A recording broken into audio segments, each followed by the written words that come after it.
எனக்கு ஆசை அதிகரித்து விட்டது. எங்க வா இங்கவே ஒரு ஆசை. ஒரு பெண்ணை பார்த்த உடனே ஆசை வந்துருக்காயே. இந்த காலகட்டத்திலே சிங்கப்புலி காடி பார்த்து பயந்துருக்கிற ஆபத்துல காப்பாற்றாது. இப்படிலாம் பேசுறீங்க நியாயமா?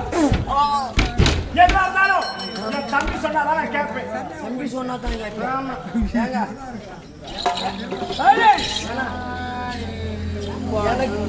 எனக்கு ஆசை அதிகரிக்குதுன்னு சொல்றேன். தம்பி சொன்னாதான் கேட்பானாங்க. இங்க இந்த நேரத்துல போய் தம்பி இல்லாம கூட்டு வர முடியும். ஏங்க எனக்கு எந்த யாருமே கிடையாது, தாய் தந்தை கிடையாது.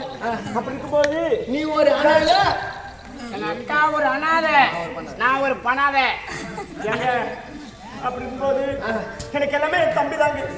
விட்டு மைக் விட்டுருக்கேன். தம்பி தான் உறுதுணையா இருக்கிறான். தம்பிக்கு நான் தான் உறுதுணையாக இருக்கேன். இருக்கும்போது ஏதோ எங்க விதியை தேடி வரும்போது இந்த கானகத்தில் சிங்கப்புலிக்கிட்ட மாட்டிக்கிட்டோம். காப்பாற்றி நினைச்சா கட்டி பிடிச்சு முட்டை கொடுக்குற ஆசை திக்கிறேன்னு சொல்லுங்க.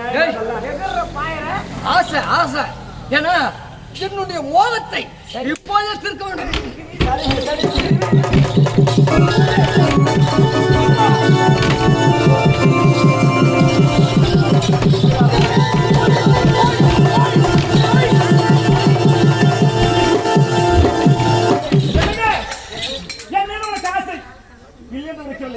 என் தம்பி திருமணம் செய்துக்கணும் சொன்னா போதும் செய்துக்கிறேங்க.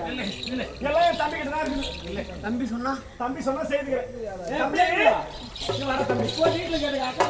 தம்பி எந்த தம்பி இந்த கானகத்துல நம்ம இருவரை பார்த்து திருமணம் செய்துக்கிறேன்னு சொல்றாரு.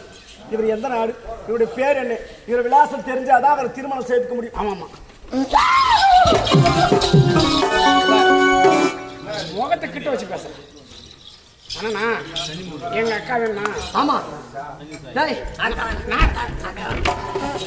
நாடகம் இருக்குது அக்கா. இந்த பாய் பாயற நீங்கள் யார், உங்க நாடு என்ன, உங்களுடைய பெயர் என்ன, இதை சொல்லிட்டா உங்க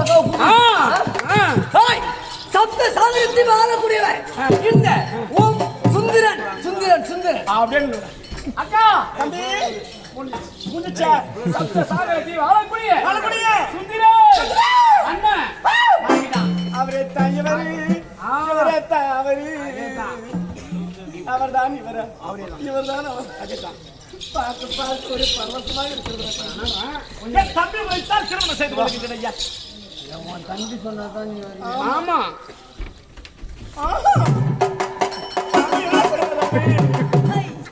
தம்பி